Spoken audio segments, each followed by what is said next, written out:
All right. What do you say we get started? Let's do it. All right. Sounds good. So thank you everybody for joining us this morning in America and this afternoon in Europe. We really appreciate everybody participating today. Broadly speaking, what we'd like to discuss today is opportunities for decarbonization in the chemicals sector. So everybody is very familiar with the burgeoning clean hydrogen ecosystem, but we'd like to use that as a frame of reference and discuss how we can start to electrify chemical and fuel production well beyond applications just related to hydrogen. So quick background on who we are. My colleague Jordan and I are very excited to be addressing you all today. And we both have backgrounds in deep technology. So naturally, that's where we approach these problems from. For the purposes of today, however, think of Jordan as the chemistry and decarbonization guy, and think of me as the engineering and applications guy. And our company, Matique, is working to solve many of the challenges you'll hear about today. And of course, feel free to submit questions anytime in the chat. We're happy to address those. And we'll also provide our contact information at the end of the presentation. So please feel free to reach out to us with any and all questions, comments. We'd be happy to set up any follow-up meetings with anyone in the audience. So we have a very diverse audience today, including C-level industry executives, investors, R&D folks, sales and BD people, project engineers, graduate students. And so this is a difficult diversity of audience to satisfy, the deep needs of everybody here. But really, we seek to provide something for everyone. And like I said, if you have questions or want to go deeper on any of the topics with any of us, please feel free to reach out to us. But overall, we want to leave you with a few take-home points. And the first of those is that decarbonizing the chemical sector is a massive economic opportunity. It's not just about decarbonization. There are things that we can do with electrochemistry. We can unlock value in ways that we couldn't do with conventional thermal chemistry. And on top of that, as the price of renewable electricity continues to plummet and it makes up an increasing share of our electric grid, it's clear that decarbonization flows through electrification. And with increasingly cheap electricity, we can make processes that run on electricity cheaper than the status quo. And lastly, early ecosystem formation is going to streamline commercialization in applications beyond clean hydrogen. This clean hydrogen ecosystem that's really starting to hit its stride now has laid a nice blueprint for us in terms of all of the different players that we need to bring together in order to achieve scale and bring new solutions to market. So the agenda for today, Jordan will start us off with a deep dive into decarbonization via electrification across the global economy. And then I'll dive into a few specific case studies about applications in which electrochemistry allows us to do things that thermal chemistry would not have allowed us to do. And then we'll get into lessons learned from the clean hydrogen ecosystem and how we can apply those to more rapidly achieve scale as we bring new solutions to market like those that we'll discuss today. And then finally, we'll wrap up with a Q&A. So with that, I will turn it over to my colleague, Jordan, to get us going. Yeah, thank you, Mike. And I'm very excited to be here to discuss these important topics with all of you this morning. And so first, I want to set the context for overall emissions throughout the global economy, broken down by sector. Now, when we start to assess which sectors do and do not have reasonably mature decarbonization technologies and paths towards emissions reduction, one thing becomes abundantly clear. Replacing fossil fuels with electricity is the key. Renewable electricity will always be cleaner than fossil fuels, and as renewables become cheaper and cheaper, electricity can and will be more economic than fossil fuels as well.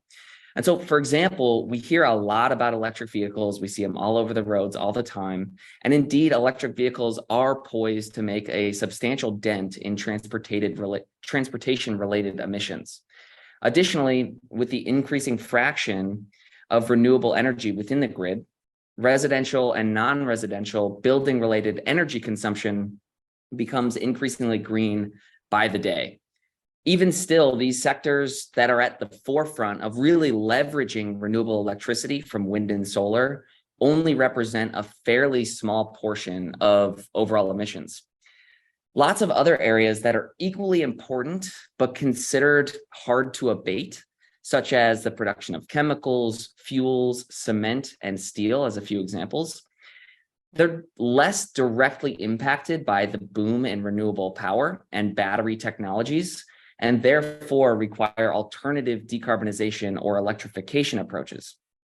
And broadly, what we'll focus on today is chemicals and fuels and associated challenges and opportunities to reduce or eliminate the 6.3% of global greenhouse gas emissions that the chemical sector is responsible for. So today we're gonna use green hydrogen as a case study and a benchmark for how electrification concepts and technologies can be learned from, built off of, and more broadly applied to decarbonization, specifically within the chemicals industry. As many of you know, green hydrogen or hydrogen produced from renewable electricity has seen tremendous growth over the past decade. And we view this massive growth in hydrogen as a precedent-setting technology that we can learn from and build off as we continue to expand decarbonization efforts within the industry. And just for some brief background, the hydrogen markets today are massive, with about 100 million tons of hydrogen produced each year. Yet about 95% of the world's hydrogen is still produced by steam methane reforming. And steam methane reforming alone accounts for nearly 1% of global CO2 emissions, which is a huge number. Yet over the past decade, there have been massive investments from the private sector and from government agencies worldwide to increase the global market share of green hydrogen relative to gray and blue hydrogen, the dirtier forms of hydrogen.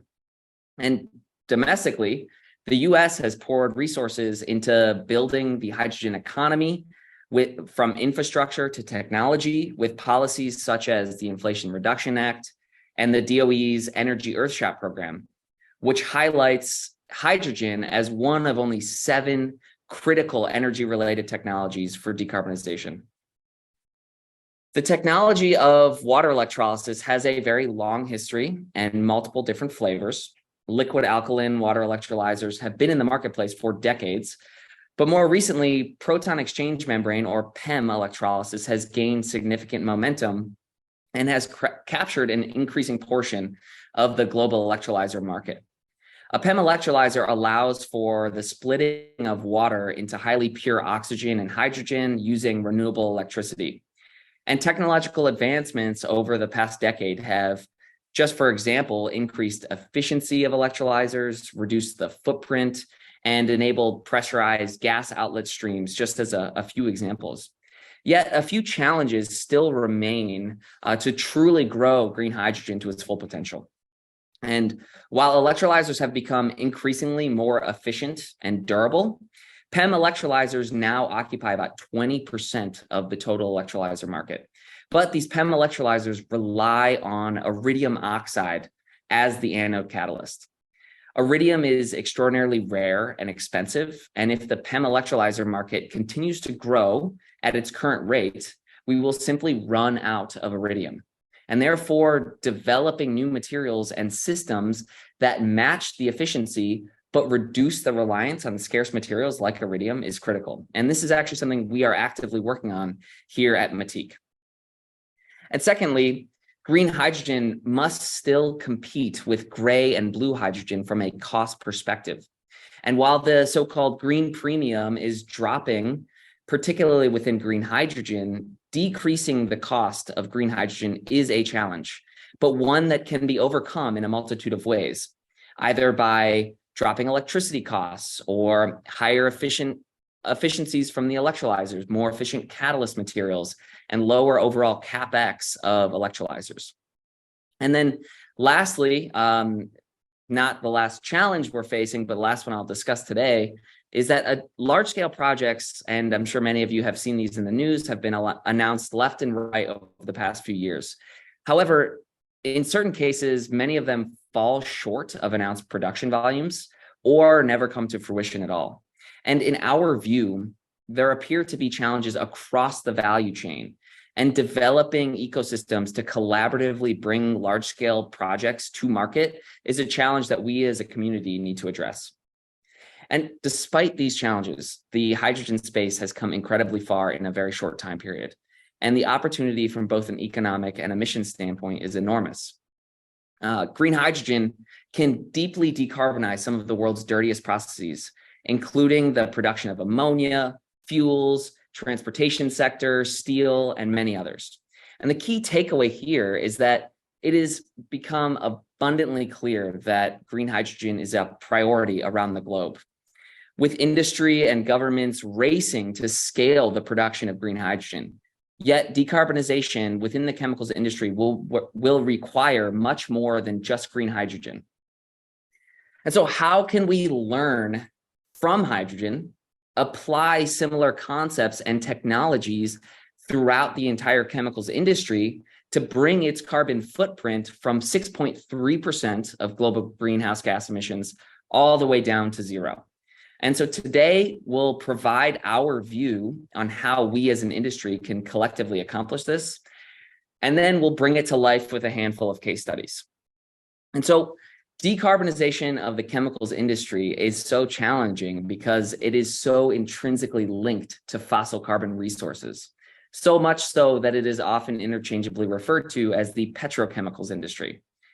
And not only is the chemicals industry responsible for 6.3% of global greenhouse gas emissions, but the industry also consumes roughly 5% of global fossil carbon resources each year.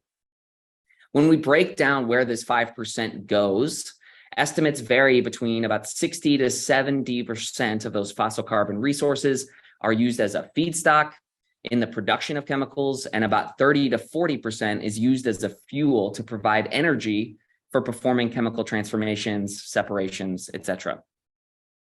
Given this massive reliance on fossil carbon, both as a feedstock and a fuel, we must, as a community, identify ways in which we can decouple the production of chemicals from fossil fuels and feedstocks. And what I want you to take away from this slide as I dive deeper into some of these ideas is that the chemicals industry can be decarbonized using renewable energy, just like we've seen in green hydrogen, but it is not a one-size-fits-all solution. It will take a complex and multi-layered technological approach.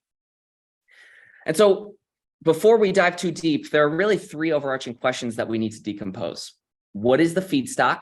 If we're trying to make a material or a chemical, what is the feedstock we start with? What is the driving force of the reaction?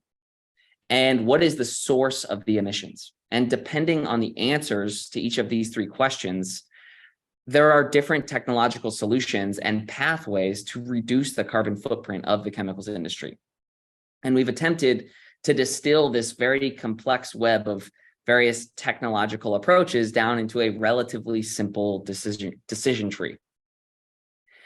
And so to begin, when considering how to make a chemical or material, we must first determine if the feedstocks can be sourced renewably. And this is the single largest decarbonization opportunity, considering that 60 to 70% of the fossil carbon consumed by the industry is used as a feedstock. So identifying as many possible or as many viable, economically scalable ways to decarbonize high volume feedstocks is a very critical aspect. And so a few examples of this include green hydrogen produced by electrolysis instead of steam methane reforming, syngas produced via co-electrolysis of CO2 and water instead of coal gasification, and leveraging biomass as a feedstock as well. It's just a few examples. And so step two is to then determine when we're trying to turn chemical or feedstock A into chemical B, can this desired chemical transformation be done electrochemically? And if so, we can power that transformation with renewable electricity, largely eliminating the need for fossil fuels. This represents a major opportunity that we will discuss in much more detail in subsequent slides. And it's also worth noting that in certain cases, electrochemical transformations are already used in industry. For example, the chloralkali process to produce chlorine, adiponitrile synthesis from acrylonitrile, and of course, water electrolysis.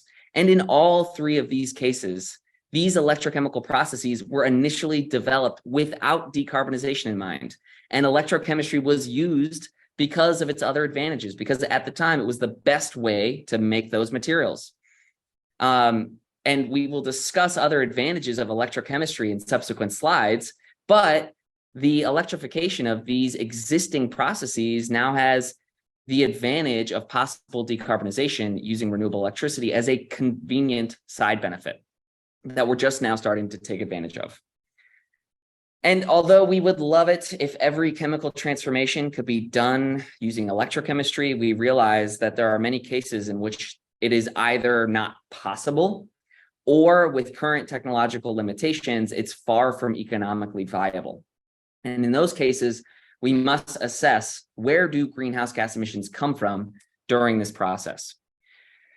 And if the source of greenhouse gas emissions is from the process heat required, we can leverage emerging technologies for renewable process heating. So if the source of greenhouse gas emissions is from using methane or natural gas or coal to heat up a reactor, we can replace those fossil fuels as heat sources with other more renewable technologies. And I mentioned the DOE Energy Earthshots previously, and in fact, another one of the 7 Energy Earthshots is related to this very topic. And there's significant room for more advancement of this technology, including developing resistive electrical heating or even using hydrogen as a heat fuel.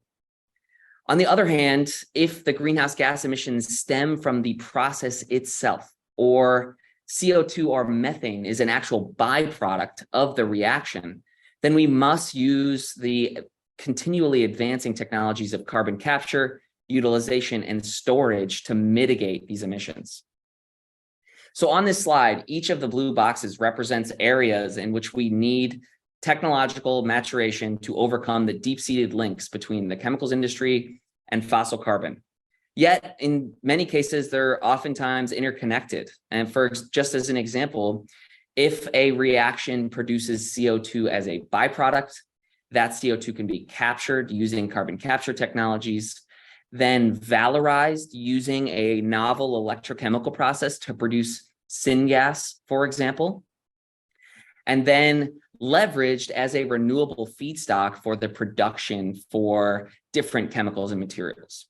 And it's these types of innovations that are required for us to reduce or entirely eliminate the 6.3% of global greenhouse gas emissions and the 5% of fossil carbon consumption the chemicals industry is currently responsible for.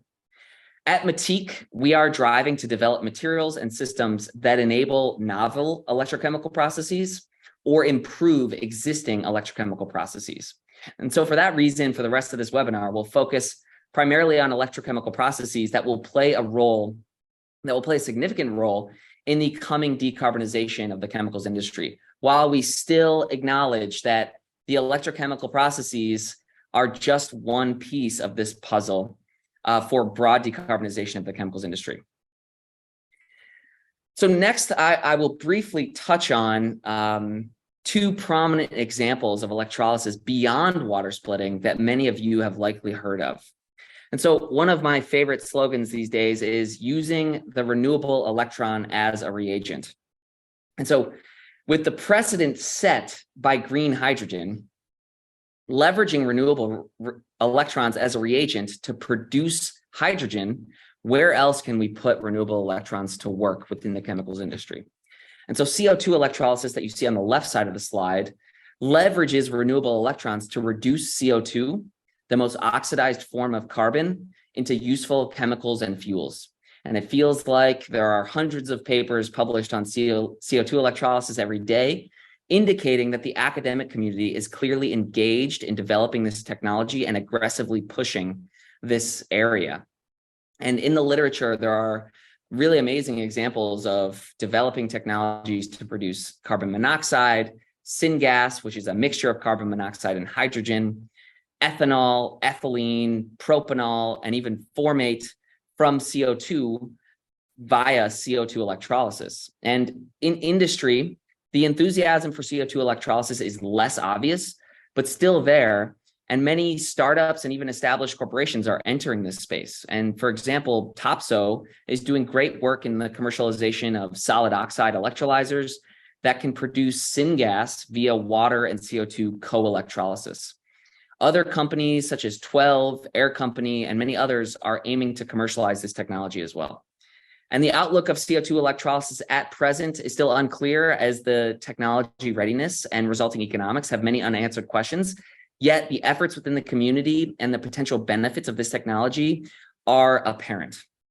And similarly, on the right side of the slide, nitrogen reduction to produce electrochemical ammonia comes in a very close second place in the total occupancy of my Google Scholar notification inbox, indicating that academics and startups are really pushing this technology to decentralize and electrify the production of ammonia. And the societal and environmental impacts of a high TRL nitrogen reduction electrolyzer would be profound. And so both of these problems are very hard, but there are tons of people out there working to solve them. And the impact of each technology from an emissions perspective would be astronomical. And sticking to the theme, despite the fact that large-scale commercialization of either of these processes has yet to be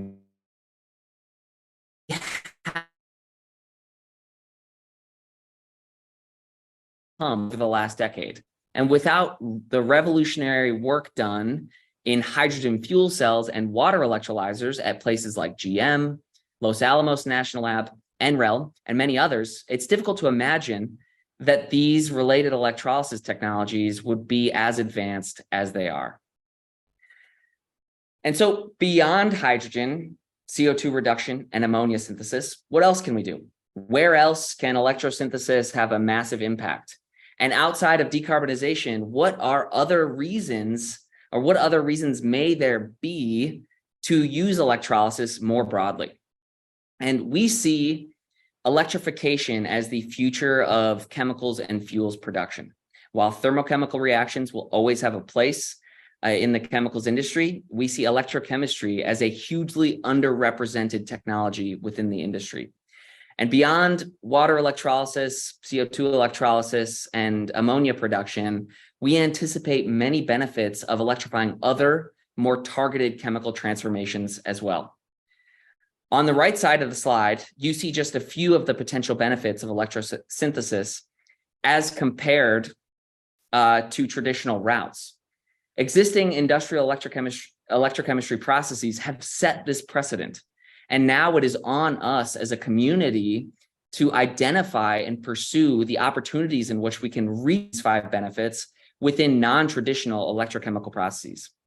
And so now I'll finish there. I'll turn it back to Mike, who has a few case studies that are emblematic of these 5 key benefits.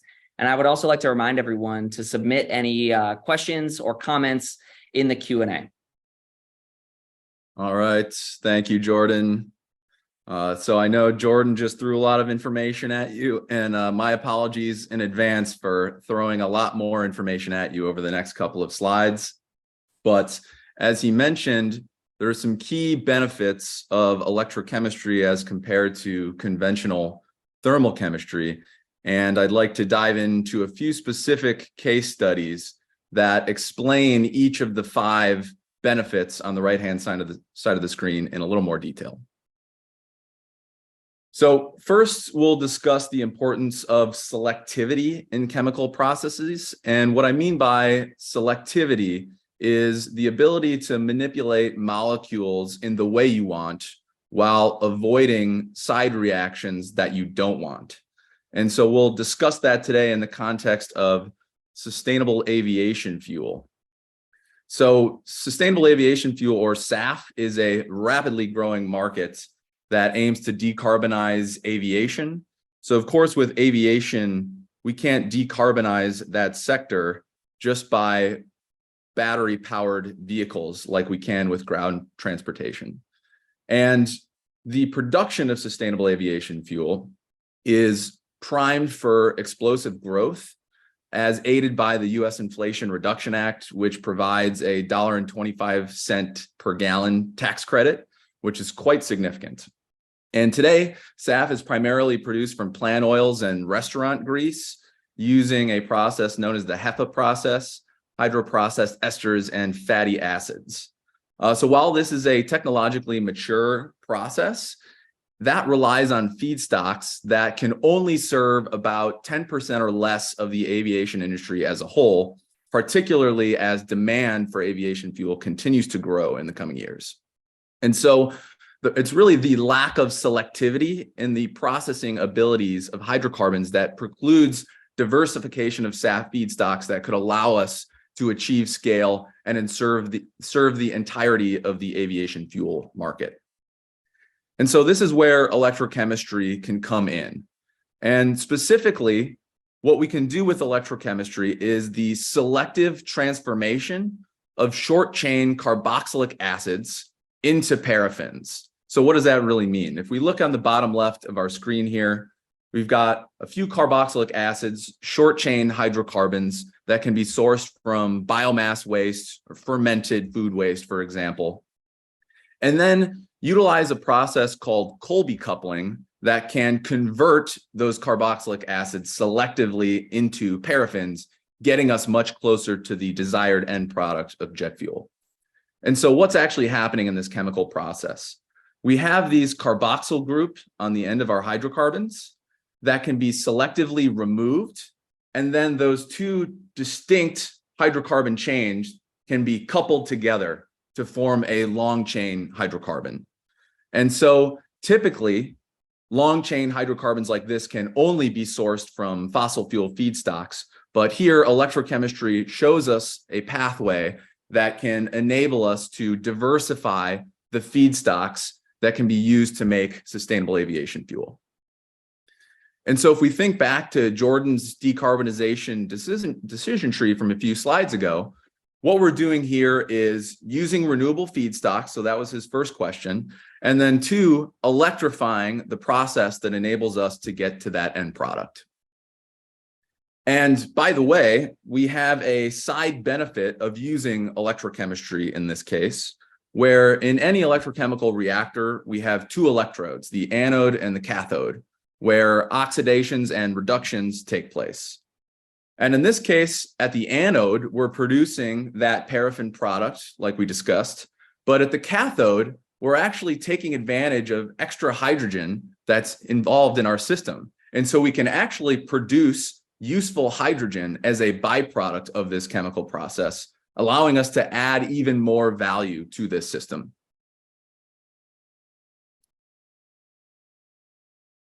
All right, moving along.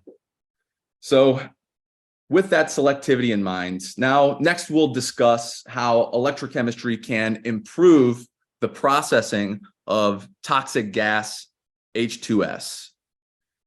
So as a quick backgrounder here, we have to remove sulfur from fossil fuel feedstocks to prevent downstream SOx emissions. And we typically do this with hydrogen. So hydrogen extracts the sulfur from this sour gas or crude oil, but this results in significant production of H2S, which is a highly toxic gas. So we can't just vent this to the atmosphere. We have to process it. And conventionally, we use what is known as the Claus process, which first fully oxidizes that H2S to sulfur dioxide in very high temperature reactors, exceeding 1,000 degrees C typically. A second step then will convert that sulfur dioxide to elemental sulfur at about 300 degrees C.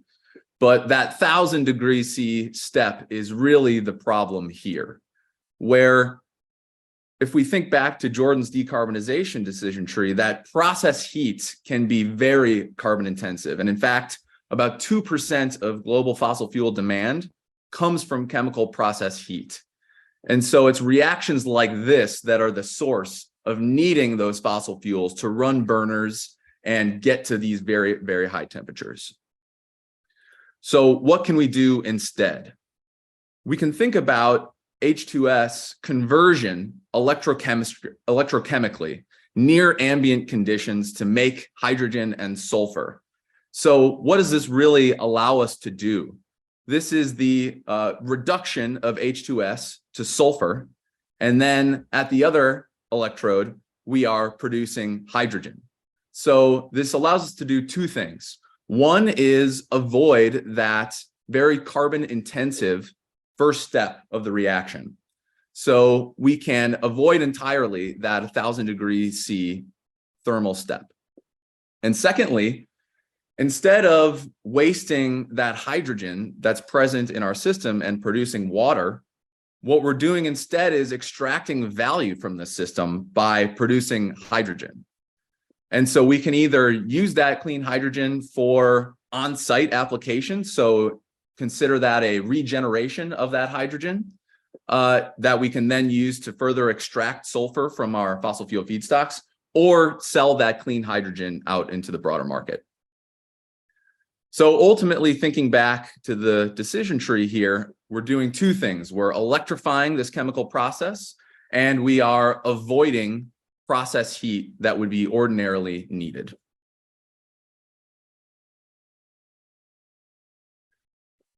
All right, our next application will explore the value of producing chemicals at the point of use and enabling us to design more efficient supply chains.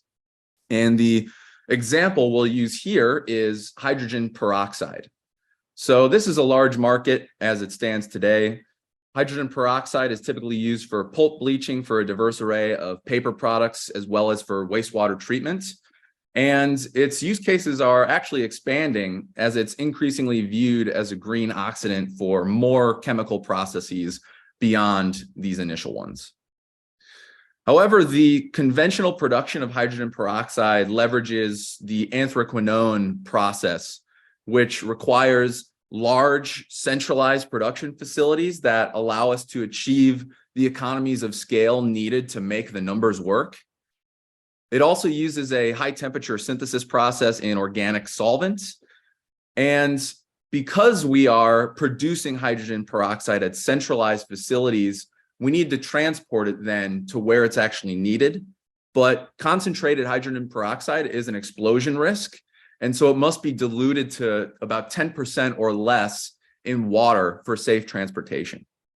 But this presents a fairly large problem where we either have to ship trucks around that are mostly composed of water with dilute hydrogen peroxide, or we have to just bolt on a very large hydrogen peroxide production facility next to those pulp bleaching plants, for example. But often this results in way too big of production of hydrogen peroxide compared to what is actually needed. So ultimately, either way, we have an inefficient supply chain and production process associated with this conventional anthraquinone process.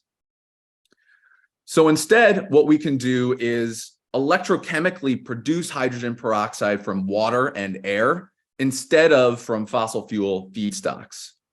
What this also allows us to do is achieve positive economics at smaller scales. And so that enables us to deploy modular, right-sized reactors that produce hydrogen peroxide at the point of use. So we can produce exactly how much peroxide we need at the location that it's needed. So this then allows us to eliminate supply chain inefficiencies associated with shipping around truckloads, mostly of water. So then thinking back again to this decision tree, we are using renewable feedstocks instead of fossil fuel feedstocks and using electricity to power this process. All right, hope everyone's still with me. So if you'll recall again from Jordan's presentation, direct emissions refer to those that result from the chemical process itself, not from the heat or feedstocks needed to run the process. And so Specifically here, what we'll take a look at is oxygenate production, which accounts for nearly 30% of chemical industry emissions. And so some examples here are ethylene glycol and ethylene oxide, among others, where the thermal conversion, say, of ethylene to ethylene oxide often leads to an over-oxidation of hydrocarbons, resulting in conversion of ethylene to CO2, for example, instead of ethylene to ethylene oxide. And due to this thermal process, we can lose up to about 20% of that ethylene feedstock that we fed into the reactors and lose that to CO2. So we're wasting valuable feedstock. Instead, we can employ electrochemistry to do selective oxidations of these hydrocarbons into oxygenates.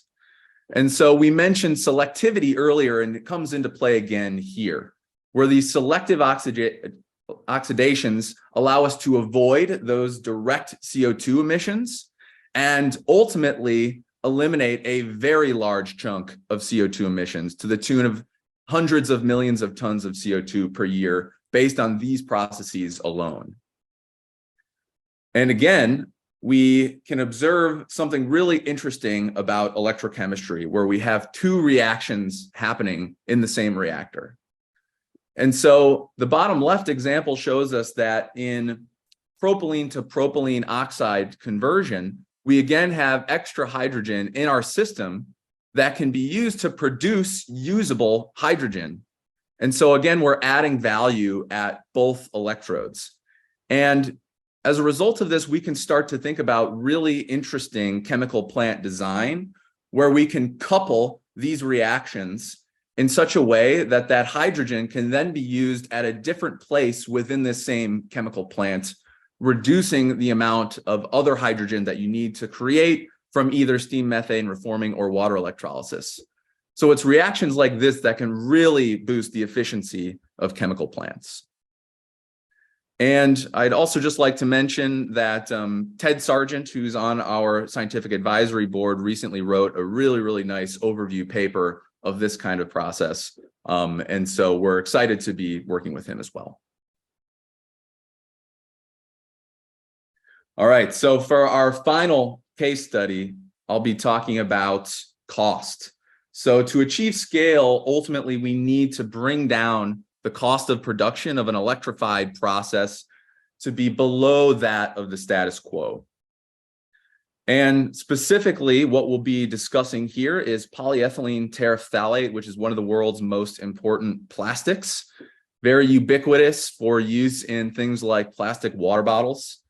So today, PET is produced from paraxylene primarily, which inherently ties it to fossil fuel feedstocks. It'd be very difficult to source that paraxylene from renewable feedstocks. So instead of thinking about making PET in a different way, what we can do instead is develop an alternative chemical analog to PET, which is more recyclable, has a lower carbon footprint, and can be cheaper to produce. And so that alternative is PEF, or polyethylene furanoate, which is a close chemical cousin to PET. It has many of the same properties. So we've seen actually market validation for PEF with Avantium constructing a PEF production plant. However, they use a thermal process to produce this PEF, or rather its precursors, whereas electrochemistry can be used to drive down costs and carbon emissions even further. So specifically, what we're looking at is the electrochemical oxidation of a common biomass processing byproduct to make that PEF monomer. And so if you'd like to discuss this application in more detail here and get into all the chemical structures, Jordan and I would be happy to follow up with anybody to dive in deeper on this application. But suffice it to say, this is another example where we can add value at both electrodes and produce not just that valuable PEF precursor material, but also hydrogen at the other electrode. So this is a very common theme in electrochemistry and an alternative way to make clean hydrogen as well.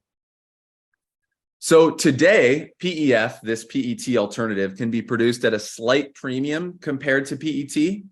But recent techno-economic analyses show that with the right electrochemical system, PEF production can be beaten by PET production costs can be beaten by PEF production, substantially reducing the carbon footprint and costs associated with this material.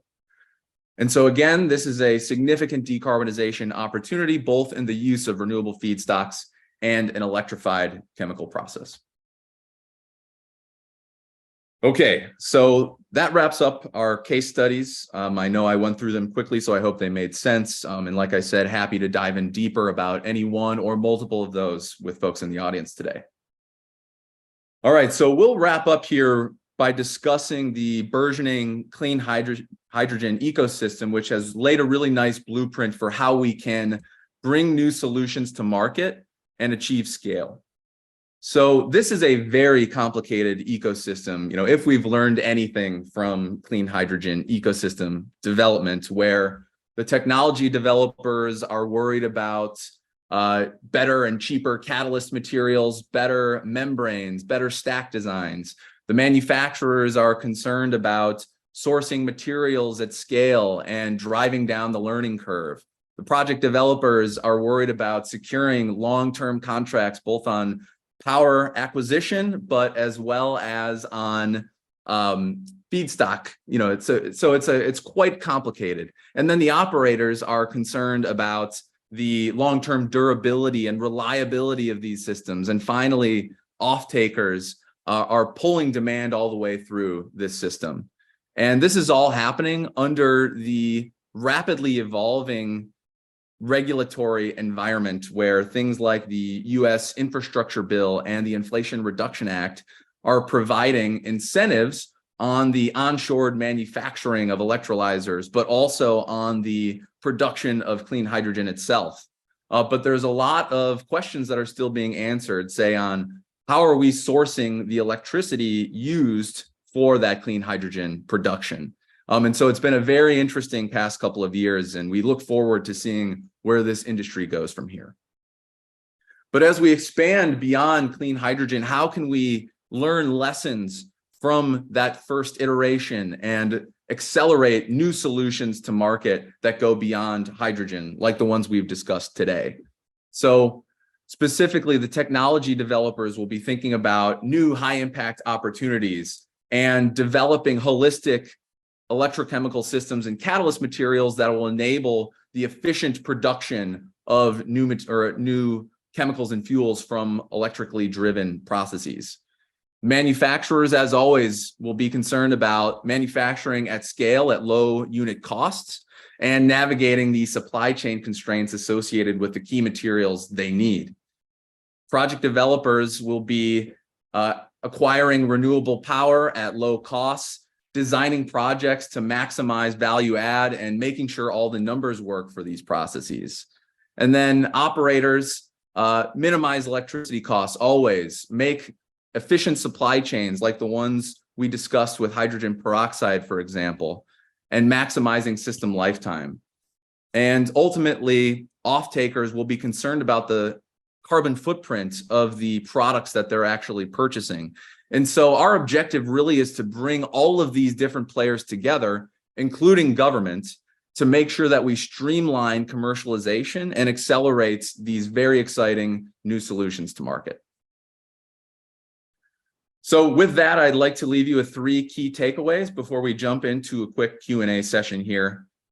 We have a major opportunity at our hands, and this is not just about decarbonization, although we can address a significant portion of global emissions through the chemical sector alone.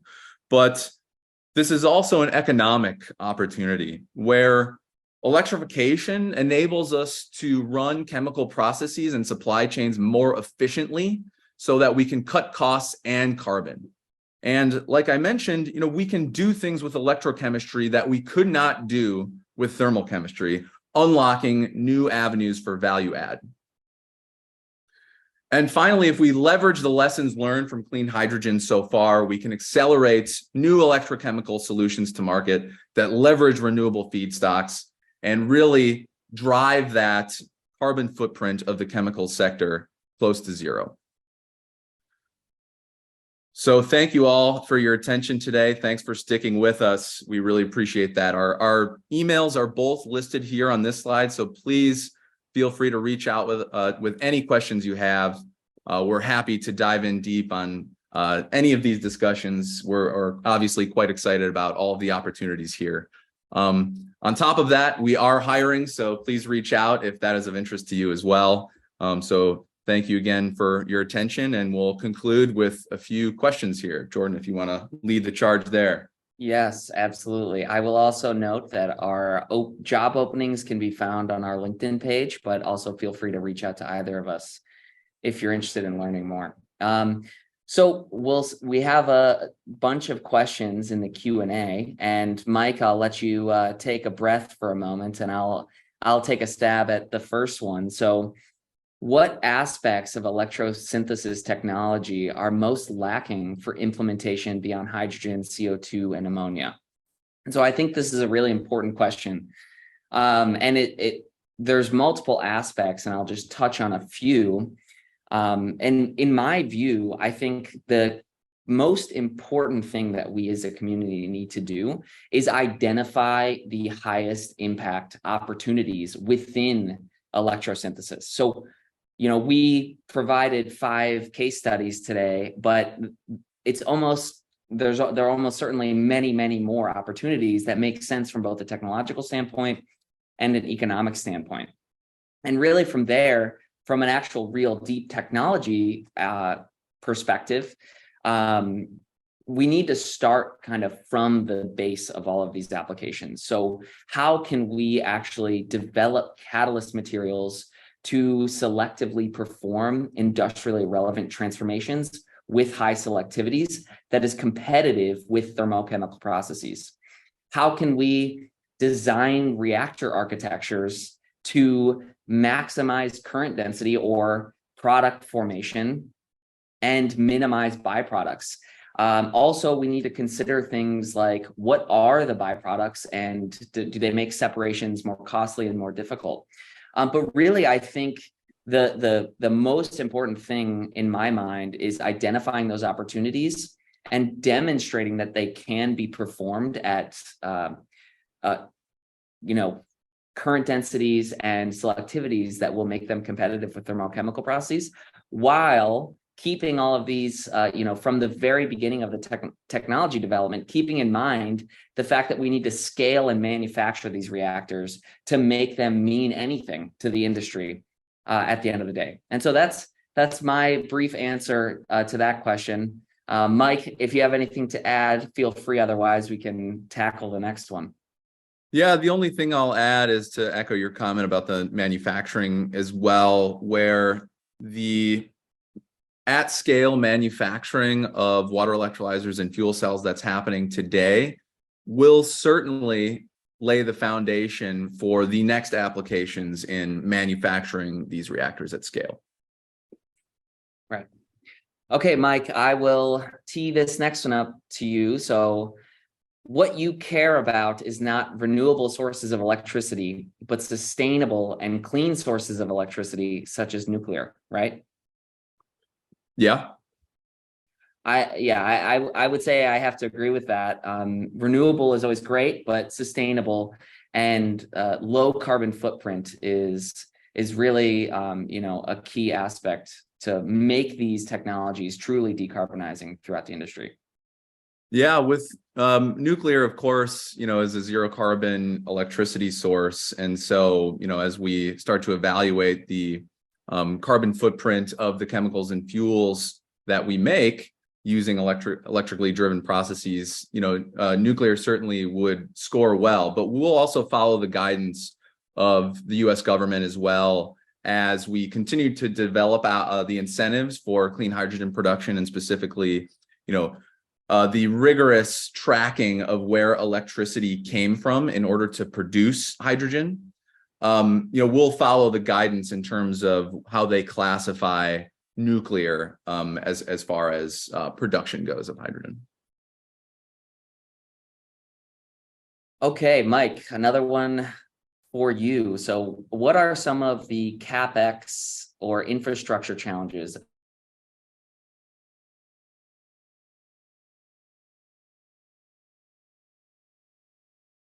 All right. I think I knew where that question was going, but it looks like you froze there, Jordan. Oh, did I cut out? Okay, let me Yeah, repeat. So CapEx and what are infrastructure challenges. yeah, so challenges associated with the transition from a thermal process to an electrochemical process at a commercial scale? Yeah, absolutely. So, of course, any process that runs specifically on electricity is going to require a pretty significant load. And so the power grid infrastructure at any of these chemical plants, it's something that will need to be closely looked at. So, the load at a typical chemical plant is going to be in the tens of megawatts. And so a reactor, an electrochemical reactor at scale, is also probably going to be in the tens of megawatts range. And so the development associated with hooking up to the power grid infrastructure and securing reliable, low cost, and in particular, low carbon sources of electricity is going to be an ongoing challenge. And so electricity procurement is a major part of this industry moving forward, especially as we seek to track where that electricity came from to ensure that it was indeed clean. Yeah, and one thing I'll add to that is that in an ideal world, swapping out a thermal process for an electrochemical process, a lot of the downstream purification processes hopefully will be very similar. Of course, that will be case by case, and I think hard to know exactly what all the challenges will be. And those are really specified to each process. But I think the purification and processing infrastructure after the crude product leaves the reactor, hopefully there will be lots of overlap. Okay, next one. So Mike, I'll start with this one, and maybe you can add. So in your proposed biomass to PEF process, how do you deal with biomass preparation for the electrochemical cell, diversity, cost, and impurities? And so one of the things I'll add here is that there have been really tremendous efforts throughout the industry in utilizing biomass to make highly pure feedstocks sourced from biomass. And so, for example, the actual precursor that's involved in the process we discussed it's chemical called HMF. And there are already large plants that are producing that directly from biomass. But this is a challenge as we seek to diversify what we can actually source from biomass that a lot of people are tackling, and there's lots of government funding going into that topic, and it's a complex challenge, and one that needs to be considered, especially if we're going to be using biomass sourced feedstocks in electrochemical processes. Yeah, I think you nailed it there. Okay, I think we probably have time for one more. And so let's go with, let's see. So what are the limitations of this new technology, and what needs to happen for legacy companies to go through this transformation if the old way of doing things is still highly profitable?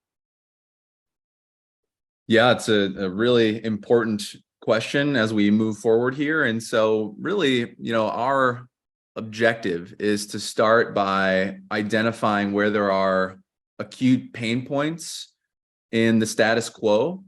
And so if we approach the market that way and we use electrochemistry to uniquely solve problems that can't be solved the conventional way, that is our route in. That's our way to crack the market. Even if petrochemical processing is still profitable, it's not that it's perfect in every way. And so if we start by attacking where there are legitimate, real problems faced by chemical plant operators, then we can successfully crack that market. Yeah, I think that's a very good point. And I think, initial demonstrations to prove the viability of this replacement of thermochemical processes will then give more solid footing for the next application and the next and so on. And to address what are the limitations of this new technology. And so we don't know is the answer. And it's in many cases, there's hardly any work done either in academia or in industry to actually electrify certain processes. And so what are the limitations? And I think that's one of the exciting parts, at least from my perspective, is that we don't really know what the limitations are. But we're fairly confident that we have yet to reach those limitations with most applications that we discussed and many others. And so I think that probably we're just about out of time. And so I think we'll wrap it up there. We will be happily reach out and respond to the other questions that we didn't have time to get to today. And I want to thank everybody again for joining us. It was really great, putting all this together. And we're really excited about the opportunities ahead of us.